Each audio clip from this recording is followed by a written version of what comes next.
Will you pray with me? Father, may the words of my mouth and the meditations of all of our hearts be acceptable to you this day. Amen. When I was a young man in college, I had a group of friends that could charitably be called nerds. I was like a religion nerd, and these friends were math and science nerds. And I got to do all kinds of travels as a religion nerd at McMurray University. But my friends invited me to come along with them to Lowell Observatory in Flagstaff, Arizona for an epic cross-country road trip. We went to Flagstaff, Arizona. Anybody been to Flagstaff in the room? Truly incredible, beautiful place. Apropos of what I'm preaching about this morning, it is arid and desert-like, and sometimes might even be called like the surface of Mars. My friends were looking through these telescopes out into deep space and doing all these mathematical measurements that I could never begin to understand. But I got to wander around Lowell Observatory and spend a few days looking at the exhibits, taking in the sights, and learning as much as I could about this historic observatory. Lowell Observatory is full of these enormous telescopes from the 19th century that look like what you would think an astronomer's telescope looked like. And this is not just an observatory that is still a working observatory to this day, making measurements and observations. It is also a museum about two of school children's everywhere most beloved planets, Mars and Pluto. We'll talk about Pluto in a minute. But it is also a mausoleum. It is a tomb to one man who is buried there named Percival Lowell. And I think that Percival Lowell has to be one of the most interesting men who ever lived. Percival was a polymath. He had interests that ranged from anthropology to mathematics, sociology, astronomy. He went to Harvard University as a young man between the years of 1872 and 1876, where he studied mathematics. He gave his commencement address at his graduation, which shows that he was respected by his peers. And he gave his commencement address on the current theories for the foundations of the solar system. Smart pants. Right after he graduated from Harvard, he went to work for his family's textile business. So he was a natural businessman. And at the age of 28, he became fascinated with Asian cultures. And he traveled to Japan and Korea and China and wrote several popular anthropological books studying those cultures. They are, of course, a product of their time and read like a 19th century graduate of Harvard University wrote them. During his time in Asia, he became convinced of the idea of a cycle of civilizations, that civilizations start humbly and then they grow and then inevitably decline. During that time, as an anthropologist, as he's writing these popular books and making a name for himself, he begins to read about observations of the planet just beyond Earth, the red planet. All the kids in the audience, what is the red planet's name? Yell it out. Mars. Personal favorite of mine as a school child. I know that it is for a lot of us. He was reading about the red planet and the observations of it by Giovanni Schiaparelli, an Italian astronomer, who wrote about observations of the surface of Mars. He described canali, lines that run across the surface. And this captured Percival Lowell's imagination, so much so that he decided he had to see these canals, for himself. And so he borrowed enormous telescopes from Harvard University and shipped them down to Flagstaff, Arizona, assembled them, built domes to house them, taught himself how to use them. He's not an astronomer, y'all. Taught himself how to use them, and began to observe the red planet by 1894 when he established, he humbly called it, Lowell Observatory. And so the first thing he did was he trained the eye of this telescope on Mars, and he began to observe it. He looked for Schiaparelli's canali, and guess what? He found them. He observed, documented, and published works about the canals on Mars. He drew them with great detail, showing a network of canals that moved water from the icy poles of the planet and brought them down to bring agriculture to the surface. He wrote about the men of Mars who must have worked the fields and who must have sat with sadness as they saw their beautiful planet begin to die. There's a picture of it on your order of worship. If you go to Lowell Observatory today, there are hundreds of these drawings of the surface of Mars with the canals mapped on them. This matched onto Lowell's anthropological work. He thought that Mars also was in a cycle of growth and decline. And he started a fever in the world about the red planet and speculations about the people who live there, who are on this dying planet. If they have advanced technology, what might they do? It's no mistake that just 4 years later, in 1898, H.G. Wells wrote The War of the Worlds, which is about Martians, men on Mars, who leave their dying planet and invade ours.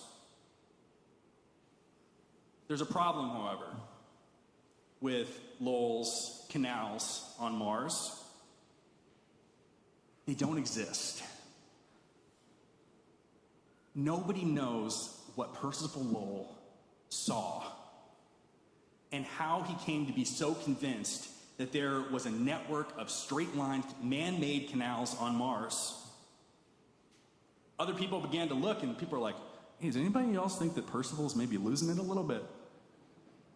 We don't see these canals. What is he up to? Is he delusional? Is he a fraud? Is he a liar? Is he trying to become famous? So he's making up these lies about the canals on Mars?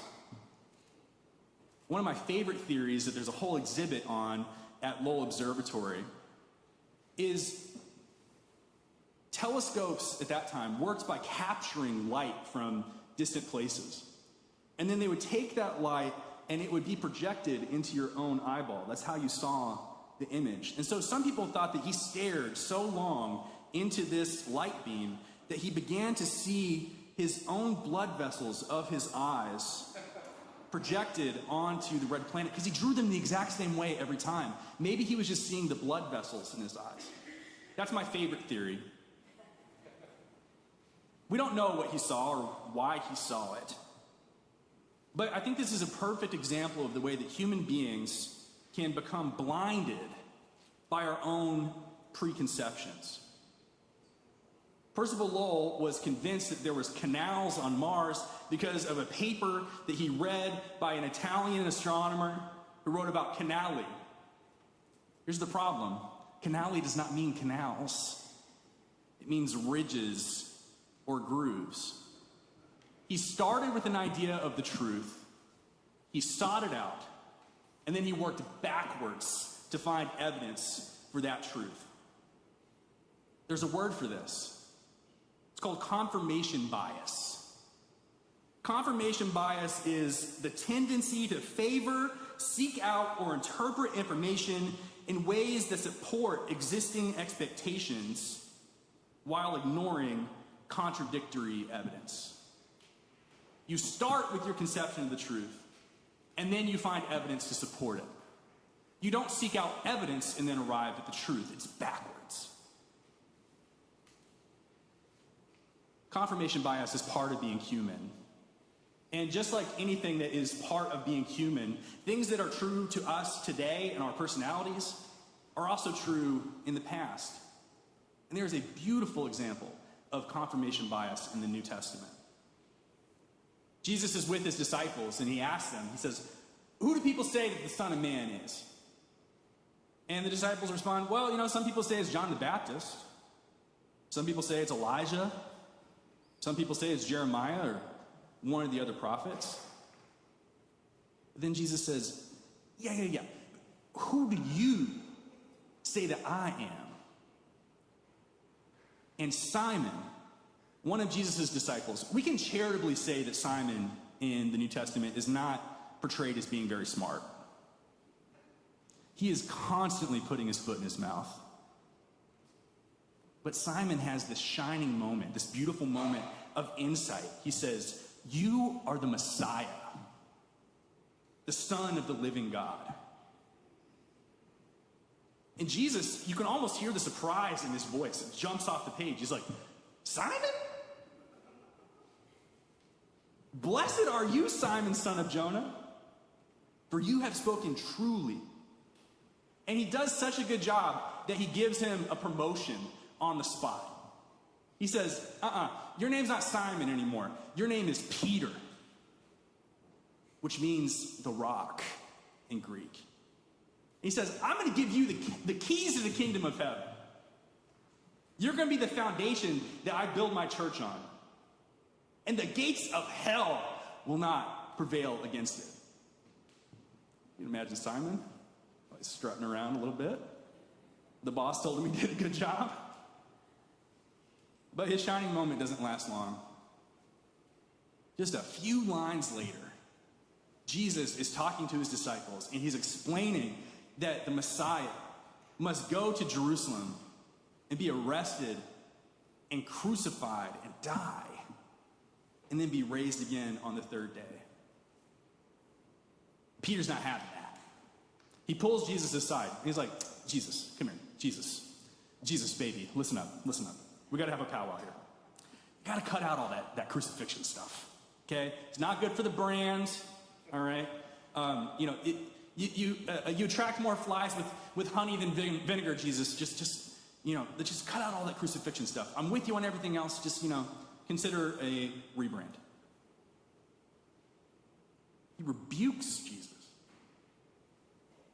Imagine, just the irony of this. He is lecturing the Messiah about who the Messiah is. He is lecturing Jesus about the truth when we know that Jesus is the truth, the way, the life. The irony. Peter tells Jesus, he's like, "Read the scriptures. Right? The Messiah is not going to die. The Messiah is going to descend from the clouds on a horse with a shining sword in his hand, and he's going to redeem the people. What are you talking about? The Messiah has to die." And then Jesus gives him one of the most just eviscerating insults in the entire Bible. What does he say? He says, "Get behind me, Satan. Your mind is on worldly things, not on divine things." Calls him Satan. The whiplash of this rebuke of Peter, after Peter just had this moment of beautiful, divinely inspired insight.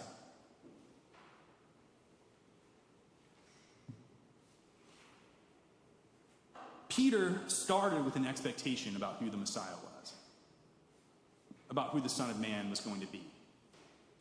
And then he worked backwards and looked for evidence in the scriptures to support it. But Jesus didn't come to match Simon Peter's expectations. He didn't come to match our expectations.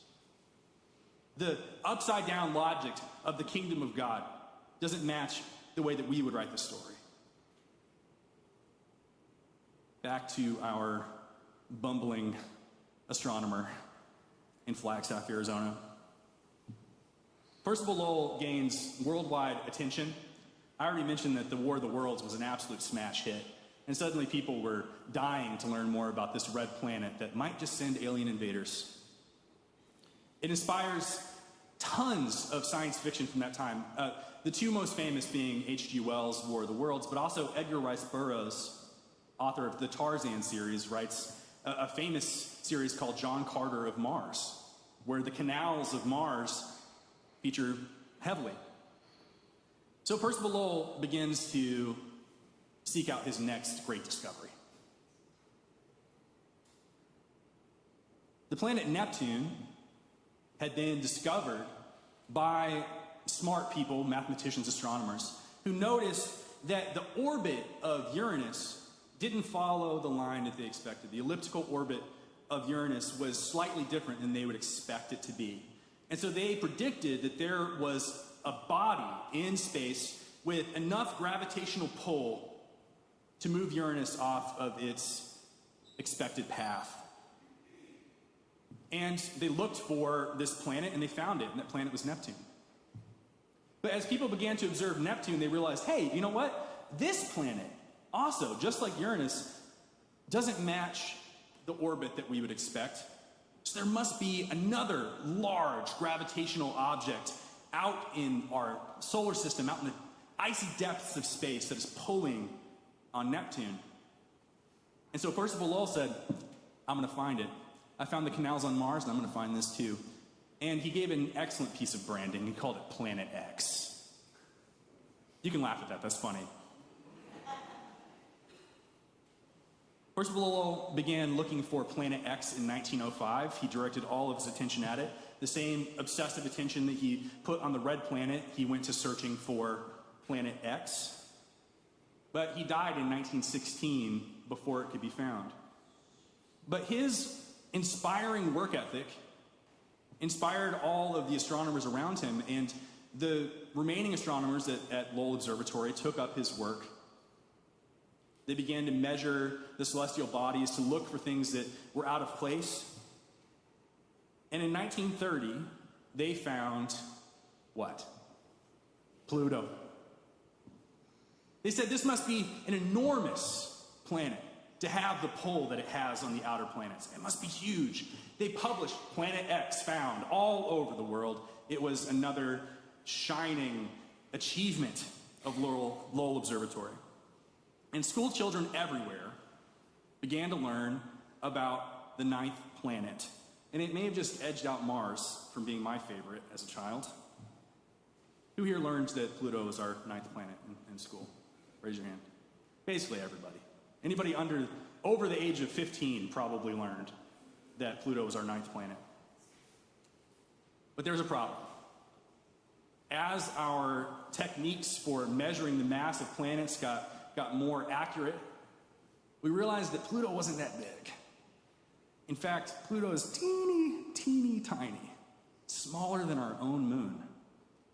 Not nearly big enough to pull the outer planets off their expected orbits the way that astronomers realized. And the better that we got at measuring the mass of these bodies in space, we realized that there had been a mathematical error. That Neptune and Uranus also weren't the mass that we expected. And when we corrected the math, guess what? Uranus and Neptune move exactly the way they should, baby. The anomaly was explained simply by a miscalculation. Confirmation bias. They looked for Pluto, and Pluto they found. They started with the truth, and then they moved their way backwards, regardless of the fact that the truth wasn't the truth in reality. Human beings are often so convinced that we are right that we miss the truth that is sitting right in front of us. This is true in our relationships, our expectations about the people in our own families. We figure out, you know what, so-and-so in my family, some cousin, some aunt, some uncle doesn't like me. And then anything that they do that you don't like, you can use as evidence to prove that point if you try hard enough. We are in information bubbles where we only read the news that confirms what we already think. And so we're shocked when we meet someone who sees the world differently because they are in fact in their own bubble. We think that we know someone else's story before we get to know them. We look for evidence to support our own prejudices and preconceptions about other people. We have an idea about who a group is. We say, oh, because of how they vote, or because of how they pray, or because of where they were born, they fit this preconceived notion in my mind of who those people are. And then we cherry pick evidence to support our claims. And then in our religious lives, we feel like we know the plan for our life better than the God who wrote it. When things don't go our way, we say, why, God? We shake our hands at the sky. Because we have a story that we've written in our mind about the way our life is supposed to go. And if it doesn't match that preconceived notion, we blame God. Peter had an idea about who the Messiah was and tried to fit Jesus into that box. But the Son of Man didn't come to satisfy our human understanding of the world or the way the world should be. He didn't contort himself to match our assumptions.